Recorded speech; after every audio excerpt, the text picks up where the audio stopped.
second year we were running it. So we have more students, which was great. It went really well. We had students from all over the place, from Slovenia, from Spain. We had a guy from Mexico, really from everywhere. We are featuring today on the podcast someone who was on about a year ago. We were talking about the same event, or last year's event. It's amazing what can change in a year or a month even. I'm Jason Heath. This is Contrabass Conversations, and we're talking today with Eleanor Martindale about the RCR Double Bass Camp, which is scheduled for the 17th through the 22nd of August in the south of France. Again, we are in the middle of a pandemic. August is many months off. As far as I know, this camp is still a go, but definitely check in on their Facebook page and their website for the latest updates. That's all linked up in the show notes. But what a lineup of folks. This is the third year of this camp. It sounds so great. And one of these years, I need to make it out there myself. Thank you so much for listening to this podcast, and thank you for the folks that have supported this over the years. Modacity, A440 Violin Shop, Kolstein Music, Steve Swan String Bass, D'Addario Strings, Upton Bass, and the Bass Violin Shop. Times are weird right now, but we still need bass gear. We need basses. We need all sorts of accessories and bows and all that kind of good stuff. If you are considering making a purchase, I would love it if you checked out one of these people that have been so great to the podcast over the years. So without further ado, let's get into this conversation with Eleanor Martindale. Remind me where you're located. Near Perpignan, which is right down in the south on the Spanish border, right next to the Mediterranean and next to the Pyrenees. You can't really get much better, to be honest. So that's near where the festival takes place, right? Because it's like Right by where the festival takes place, yeah. Yeah, it's local to us. Wow, cool. I've never been to that part of France. That looks like about as good as it gets. To be honest, it is. We're like right on the coast. You have the Mediterranean Sea right there. You have the mountains right there. It's gorgeous weather. I mean, it's probably not that different to where you are, to be honest. I think it's sort of the European equivalent to where you live. Yeah, I've heard that. Yeah, it is also pleasant here. Although probably not as. I'm guessing it's a bit warmer where you're at. Then you might be a little more like southern. I don't know. What's it like this time of year, actually? Well, this time of year, it's kind of. It's starting to get spring temperatures. You know, it's getting up to. Fahrenheit. I don't know if you can do it in Celsius. We're getting up to like low 20s. Okay. Which is what, 70s-ish, I guess. Oh, yeah. Yeah, it's nice. It doesn't get that cold in winter, but it can get horrendously hot in the summer. I mean, at the moment, it's getting hotter in the summer, with you guys. So it can get well up to 100 Fahrenheit in the summer, which is not nice. Well, so is there, I'd love to know, because California generally Fahrenheit, especially San Francisco, it never really gets above 70 Fahrenheit here in San Francisco. It's always 50 to 70, which is what I'm getting better at Celsius. 20 is about 70, right? Yeah, I think so. From yeah. It's always pretty. Yeah. No, we get more. I mean, it does get cooler in the winter sometimes. We get really strong winds down here. From the mountains. So that can be pretty nasty in the winter. But no, it can get really, really hot in the summer. But at the Double Bass Camp, the rooms are air conditioned. So that's a plus. Yeah, it's funny here in San Francisco, we don't have any air conditioning, nothing, and so you don't need it. But every once in a while it'll spike up to 30 Celsius or 35 or something, and then it's like a disaster here. Everything stops. Yeah, that's like in the UK where everyone's just the world stops. Well, thanks for chatting. It's great. It's great to see you like this. And I was going through the camp website and looking at everything, and we were chatting. I keep notes for every conversation I have. So I was looking at my notes with you from almost a year ago. I think it was maybe February last year we were chatting. But the camp must have gone well last year. How'd it go last year? It went really well. We had more students in the first year. So last year was the second year we were running it. So we have more students, which was great. It went really well. We had students from all over the place, from Slovenia, from Spain. We had a guy from Mexico, really from everywhere. And it was great. Everyone got on really well. There's a really nice atmosphere. I mean, I don't want to say relaxed because everyone was working super hard, but it kind of was relaxed at the same time. It wasn't stressful. I mean, everyone was working so hard, but it wasn't stressful either. It's just, it's a really nice working environment. And we have time to do a couple of trips now. We managed to get in a trip to the beach. There are a couple of guys who managed to get a trip into a really nice little town on the coast down here as well. So we always try and have, at least one afternoon where we can get out of the camp a little bit and do a bit of tourism and visiting and stuff like that as well. But no, it was great. It was really, really nice. The setting looks spectacular. Like I'm looking at the photos of like talk about the actual like camp, like where it's set and what that's like.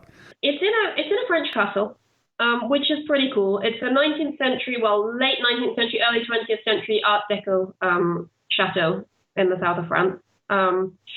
So everything takes place within the chateau. There are dormitories which are kind of in a new annex. So they're in the new part, which are air conditioned. So if you're sleeping on site, you will be in an air conditioned room, which is important in August in Southern Europe. And we have a huge park. So, usually the weather's really great and students can just go out and practice in the park. There's like shady parks with trees. They can just take their bass out into these like wonderful gardens and play outside. So yeah, we have the run of the place to ourselves.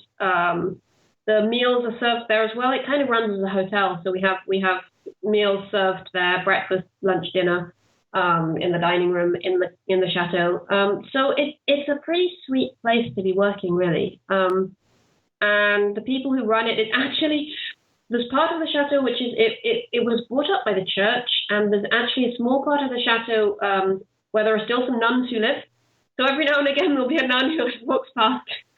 The chapel is still used as a chapel, and but the nuns are great, and they give us the keys to the chapel and they let us go in and practice there. They let my dog in as well. They let me go in with my little dog, which is kind of cute. Although dogs are officially not allowed, of course, but they make an exception. So it's really, really relaxed. It's really nice. And it's just such a fantastic setting. It's not, I mean, of course, often these kind of camps are run in high schools and they're great and the atmosphere is great, but you don't have that kind of magic setting. And this really is a magical place.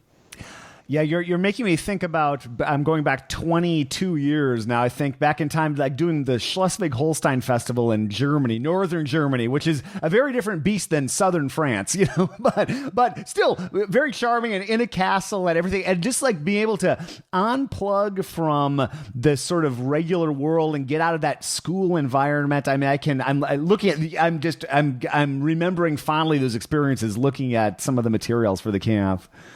Yeah, and it is great because you do completely unplug. I mean, of course, there's an internet connection and all that, so you're still in modern life, but it's kind of, I mean, it's in the town of Carpignan, but it's sort of set out, not right in the middle of the town, and you don't feel like you're in a town. You just feel like you're in this castle because you're in the middle of these grounds. You're kind of completely separate from anything. If you want to take a bus into town, you can, but you don't have to. I mean, we've got everything right there, so you can just completely turn off from everything else and play your bass for a week. Is great. And I'm looking at these faculty that are up on the site, and these are like some of my favorite people in the bass world. Alberto Bocini, and you're talking about how hot it is in the summer. I can't help but thinking of a couple summers ago, I was in Lucca for the Bass Congress, and it was I've never been that hot in my life as that particular summer. And luckily, I had air conditioning in my Airbnb, so like at the camp, having that is key. Even if it gets steamy, you can still escape. But and Lorraine Campet and who she plays violin as well. Am I? Yeah, she plays violin as well. She's a monster. Yeah, what can she not do? It's funny. Because I remember chatting with you about her, and she was a name that I'd heard of, but it wasn't on my radar as much. But I saw her play live at the International Society of Bassists Convention this summer, and then she and I have been trying to find a time to do an interview ever since, and it'll happen, but we've just been busy. So, and then just Everett Tom Martin, and so all these other people. What a great lineup! Oh, it's fantastic. Yeah, and we've got Giuseppe Ettorre as well, who's the last guy. So we've got these four. We've got Alberto Bocini, Lorraine Campet, Tom Martin, and Giuseppe Ettorre. for the advanced course. And yeah, it's just fantastic. They all get on really well as well. They're all really good pals, like in real life. So that really helps the course to just gel as well, because when you've got the faculty staff who get on well together, it makes such a huge difference. They're all just, they're all great friends. Yeah, I mean, they're just incredible bass players, all of them. I mean, I think they're some of the best bass players in the world right now. Each of their, each different generation. Lorraine of the new generation coming up. She's just fantastic, and yeah, plays violin too. She's got her diploma in violin from the Paris Conservatoire as well. She got that last year, I think. She finished her violin studies last year. She plays in a string quartet as well. She plays second violin in a string quartet that's starting to, do a few concerts around France and the UK. It's, I guess, it's incredible. It's incredible. I mean, there aren't very many people that play bass and violin at all, but especially at a high level like that. So that is super cool. I was confused at first. I was watching this YouTube video of her. I'm like, wait, what am I? But, yeah, that's the wrong instrument. She plays violin as well. She's just great. She's really great. And just, she's got this incredible talent, but she's just so down to earth. And she's a really, really great teacher too. She's been teaching this year at one of the conservatoires in the Paris area as well. But she's just such a great teacher. She really is. Really listens to the students, works with them at their level, she's not scary. She's not difficult to approach at all, which of course you think somebody with that kind of talent could be quite difficult to approach, but she really isn't. Mm-hmm. Mm-hmm. She really isn't at all. And then, of course, we have Alberto and Giuseppe, who are the great Italian bassists of their generation. And Tom Martin, who's just... Tom Martin. I mean, he doesn't... Well, there's another, force of nature. I was actually just carrying around the English double bass book yesterday to my, from place to place. And that's one of 400 projects that he's been... Yeah. And I think we're going to ask him to do a little conference about his book and about the research on the English double bass and the Italian double bass, which is going to be his next book. So I think we're going to try and get him to do a little talk about that at the Double Bass Camp, because we haven't really seen him talk that much about these projects. I mean, he talks a lot about the bass, but we've never really seen him talk so much about those projects. So yeah, that would be great. Yeah, well, you've got such. I love it. These faculty that we're talking about, in addition to being some of the best people of their respective generations, I mean, they all are quite different from each other too. And the way, if I think of Alberto and Lorraine and Tom, just those three, their approaches to the instrument, their musical background, it's really cool that there's that wide a range. Yeah, I mean, they're really different, but they work really well together. I don't know whether I put it up on YouTube. I'll have to try. If I haven't, then I will do. They played a trio because Alberto wasn't there last year, but so it was with Tom, Lorraine, and Giuseppe. They played a trio last year in one of the concerts, and it was just great to see the three of them playing together. Yeah. They all, as you say, they all have this completely different approach, but they're all such musicians. They're all listening to each other and working together and figuring out this way to play together and to create a sound. And it was just fantastic. Really, really great. Now, for the camp itself, so are there multiple tracks? Is there a more beginner track and a more advanced track? Just talk about how that works. So we've got two tracks, if you like. We call them A and B. So the A course is the one that we've been talking about. So where you'll have individual lessons with Lorraine, Alberto, Giuseppe, and Tom. Okay, so there are the 4 teachers. You have 6 individual lessons, and you can choose how many you would like with each teacher. So you might say 2 lessons with Lorraine, 1 with Tom, 1 with Giuseppe. So you can figure out how you want to, who you want your classes with. And for the B course, so that's beginner level to say intermediate. We have 4 teachers too. So they're 4 more local teachers to France. Bernard Salles, of course, who's the director of the course, who's kind of between the two. He's doing some courses, some A lessons and some B lessons. His son, Jean-Baptiste, who I think you've met as well. You've had some contact with Jean-Baptiste. Mm-hmm. Emmanuel Massad and Albert Roger, who are all teachers in local conservatoires in France, who are really, really experienced working with up to intermediate, up to advanced level bass. So it's open to absolutely anyone. Like even somebody who's got a lower level, who's say intermediate level, or an amateur who just loves playing the bass, they can enroll on the A course if they'd like classes with say Tom and Lorraine. We don't have any like fixed level to be allowed in. So if you want to just, have some fun and work with some great bass players, you can do that, or you can work on B and you'll have some more kind of like solid technique lessons. So you'll be working on slightly different things depending on which course you do. But yeah, we have the two different tracks, so A and B, completely up to each individual student, which one they would feel comfortable doing, which they would want to do. B is slightly less expensive. The individual lessons are 45 minutes rather than 1 hour, but it's the same format. They have 6 individual lessons with the teachers of their choice. And then all the students have group, ensemble, technique lessons as well on top of that, and the opportunity to play at the concerts at the end of the week if they want to. So you got a concert at the end of the week. It's always interesting to me how events such as this kind of unfold. And I'm picturing in this beautiful French castle, with the nuns walking by and everything. But so like, what's the week look like? Is there kind of a typical daily schedule as you lead up to the concert? So a typical daily schedule, you're going to have. You'll have an individual lesson every day, at least one, usually one individual lesson per day, which will be different depending on everyone's different timetables, so that the time of that individual lesson will change. And you will have every afternoon, it's usually in the afternoons, so the morning is for individual lessons, and the afternoons you will have 2 or 3 different group lessons depending on which groups and which ensembles you're playing with. You will have master classes and conferences like early evening, probably around 6 p.m. before dinner, and then in the evening concerts. So like at the end of the week, I think it's the Friday and the Saturday night, we do 2 concerts with a mixture of the teachers and the students. So we don't do like a student concert and then a teacher's concert, we mix them up. So everyone gets to play with everyone, which is kind of the idea of the course. It's like no separation between the two. It really is an exchange. It's why we want to call it a meeting rather than like a summer school. It really is about meeting and exchanging, everyone sharing. So, you've got the lowest level students who've just been playing the bass for maybe 1 year who are going to be playing in the same concert as like Tom Martin and Giuseppe Ettorre, which I really like that. I really like that.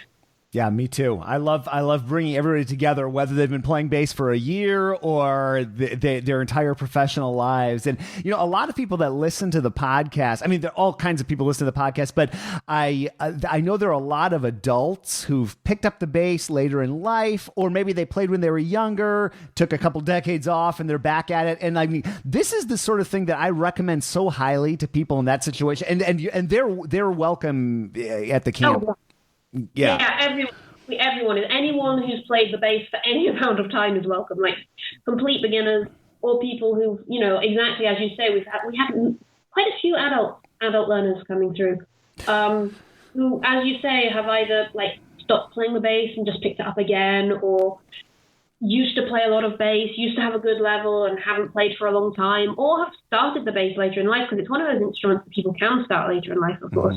Mm-hmm. Bernard in his teaching career, he often had adult learners who had never done music before and who were maybe like 30, 40 years old, and he said, I'd really like to learn an instrument. Can I try the double bass? And, there's no reason why you can't start the bass later in life. So we've had lots of those adult learners come through, and they've all really liked it. We've actually had quite a few who've come to the first 2 and who've enrolled again for the 3rd camp. So, I mean, that kind of proves that they've enjoyed it because they're enrolling for a 3rd year in a row. Good. Adults in that situation listening to the podcast, listen to this. If you want to go hang out in the south of France and learn some bass with and it's great to hear that there are several people, because I've definitely been involved with some camps where there'll be like one adult learner, and then it's like a bunch of people like 14 to 18 or 16 to 20. And though that's great, it's just like socially the poor adults like eating their sandwich by themselves, like all the kids. So it's good to know that they're more that's contingent.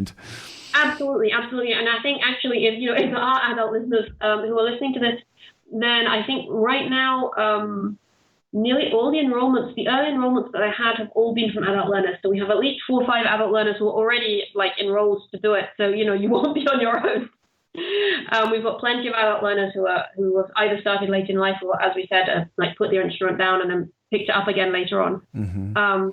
Some on the A course, some on the B course. So, depending on how they feel, there are some who wanted to, just enjoy themselves and learn with some like great professionals and decided to do the A course, even though they're not, at that really advanced level. And that's fine. They're allowed to do that. Or if they're more comfortable doing B, then they can enroll in the B course.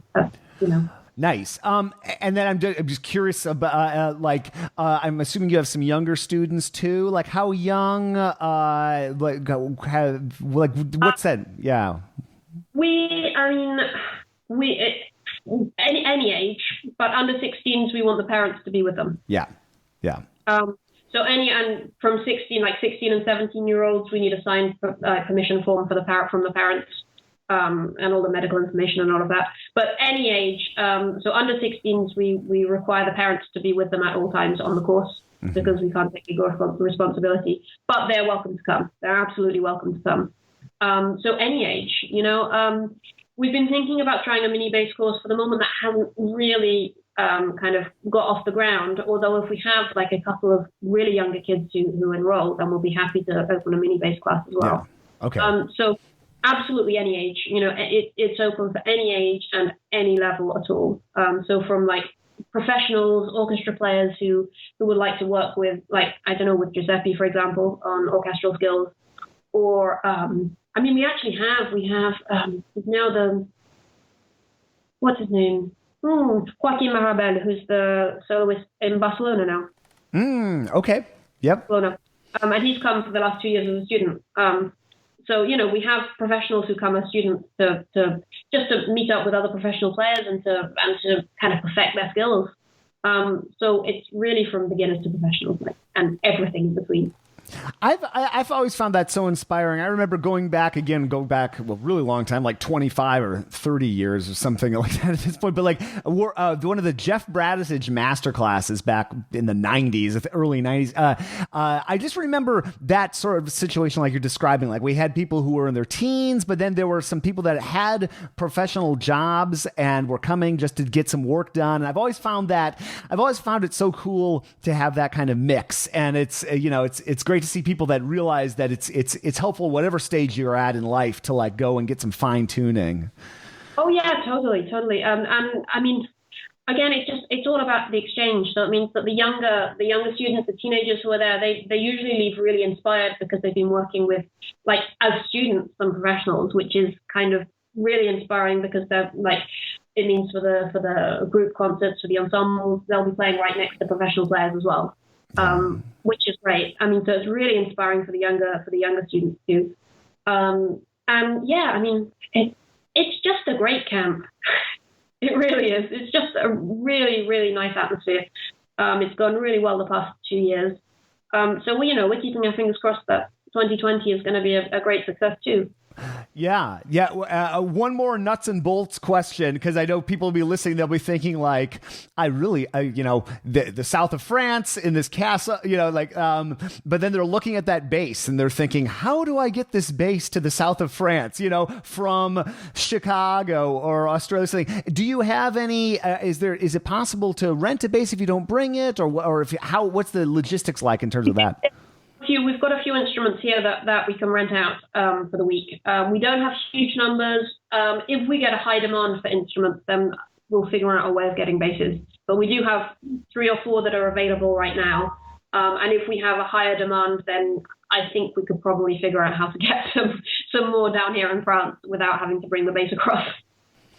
Good. So folks, don't let that stop you if you're thinking this sounds awesome, but anybody, it's even the most travel ready bass is still kind of a pain in the neck. And obviously I would always rather have my bass, but a lot of the time it's just easiest to like know that there's a bass that so. Yeah, so don't hesitate. If you need to hire a bass, then don't hesitate to send me an email, and we'll figure out what basses we have available and how we can provide you a bass. I think we'll be able to provide basses for people who need them.